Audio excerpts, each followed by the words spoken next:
Indonesia dikabarkan akan segera memiliki mobil terbang buatan lokal. Produk inovatif ini dikembangkan oleh PT Vela Primanusantara bekerja sama dengan PT Dirgantara Indonesia. Kendaraan canggih ini dirancang dengan kemampuan lepas landas dan mendarat secara vertikal, VTOL, layaknya drone. Dilengkapi 8 baterai, mobil terbang bernama Vela Alpha ini akan tersedia dalam 2 versi, yaitu bermesin elektrik murni dan hibrida. Drone berkonsep mobil terbang itu diklaim bisa mengantarkan penumpang dari pusat kota Jakarta menuju Bandara Internasional Soekarno-Hatta di Tangerang hanya dalam 8 menit.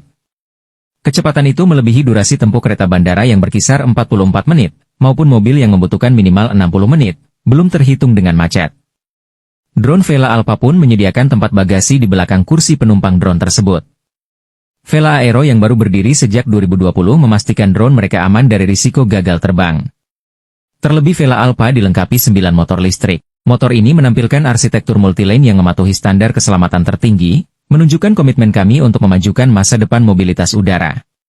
Vela Alpha diyakini sebagai solusi mobilitas masa depan yang efektif untuk mengatasi kemacetan di kota-kota besar.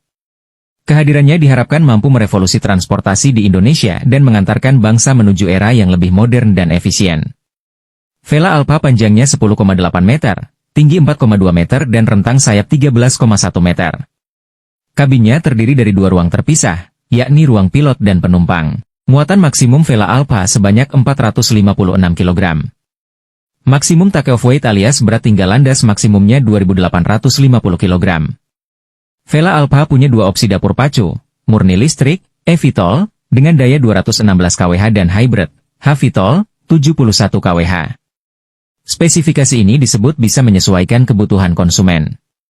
Pada versi eVTOL diklaim jarak tempuhnya hingga 100 km, operasionalnya sunyi, 0 emisi dan membawa 8 kemasan baterai. Alpha eVTOL diklaim cocok untuk urban air mobility. Sedangkan Alpha HVTOL menggendong mesin pembakaran dalam yang dibantu baterai. Kelebihan versi ini bisa terbang di atas perairan, jarak tempuhnya hingga 400 km yang sesuai keperluan regional air mobility. Kerja sama Vela Aero dan Dirgantara Indonesia dimulai pada 2023. Vela Aero dikatakan punya target menyelesaikan sertifikasi Alpha pada 2028 dan memasuki layanan pada tahun sama.